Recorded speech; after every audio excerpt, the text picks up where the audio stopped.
একটা ব্লগে তোমাদের অনেক অনেক ওয়েলকাম। আর আমি ভাবি আমার ব্লগগুলো কে কোথা থেকে দেখছো অবশ্যই জানিও, আর ভালো লাগলে অবশ্যই লাইক কমেন্ট শেয়ার করতে, কেমন আছে তোমরা এটাও জানিও। তো দেখো যেহেতু শ্রাবণ মাস, দেখতেই পাচ্ছ আমি সবুজ চুড়ি পরেছি, ওইটাই তোমাদেরকে দেখো। এই যে আলু তরকারি করছি, না ঢাকাটা লাগা, ঢাকাটা লাগা।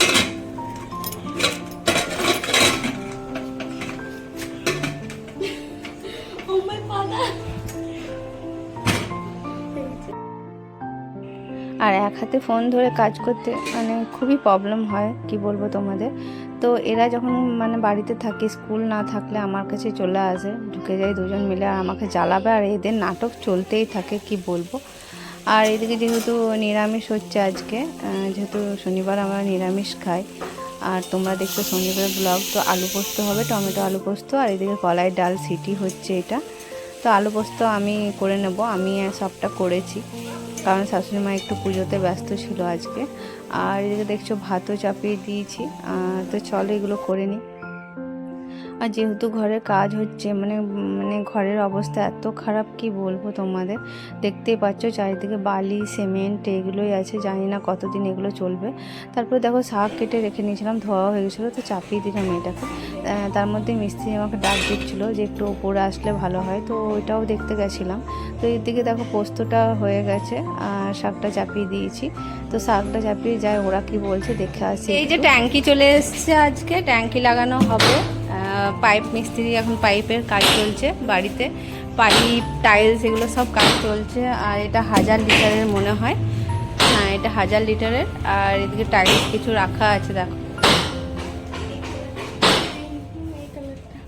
আর পুরো ঘরের অবস্থা দেখো কি হয়েছে, কাজে একদম বলবো। তো যে একটু কাজ দেখতে যাব ওপরে, তা করতে ছাতুওয়ালি চলে এসছে। তো আমি বললাম মিস্ত্রিদেরকে দাঁড়াও, একটু পর আমি আসছি। তো এদিকে দেখো চানাচুর আনতে বলেছিলাম আমি, তো চানাচুর নিয়ে এসছে। আর এই চানাচুরটা আমার ছেলে খেতে খুব পছন্দ করে, তো ওকে মুসুর ডালে চানাচুর দিয়ে যদি মুড়ি মাখিয়ে দিই তো বেশ ভালো খায় ও। তো ওই জন্যেই আনা। আর এদিকে জায়ের ছেলেটাও ছিল, তো ওকে দিলাম। ও 2-3 বার কিন্তু খাওয়া হয়ে গেল। যেহেতু ভিডিও শ্যুট করছিলাম, ও বলছে কাকি এরকম করে করো, এরকম করে করো। তো 3-4 বার ও খাওয়া হয়ে গেছে, ও খুব ভালোবাসে খেতে। আর ভয়েস দিতে এত প্রবলেম হচ্ছে, বাইরে এত চিৎকার, মানে কি বলবো, ভিডিও করতে করতে এই গামছাটা পড়ে গেছে।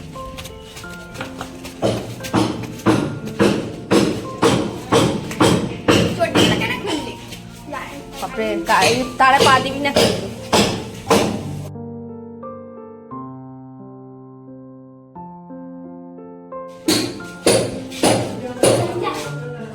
रिक्शा में नहीं है, अब यहाँ तक भी सकते हैं, यहाँ तक नहीं बोला सीधा कर देना, ऊपर से निकाल के बोले चले जाइएगा।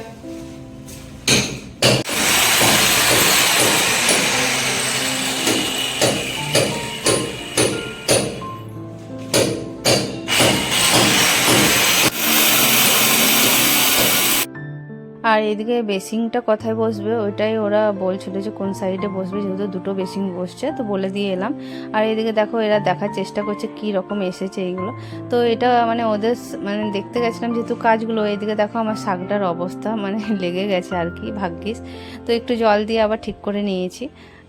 তো যেহেতু সব দিকটাই দেখতে হচ্ছে, আর মিস্ত্রিরা অনেকক্ষণ ধরে ডাকছিল আমাকে, তো আমি যেতে পারছিলাম না কাজের জন্য। একটু বলে ভাঙো, এখানে পেরোলে একদম অসুবিধা হবে,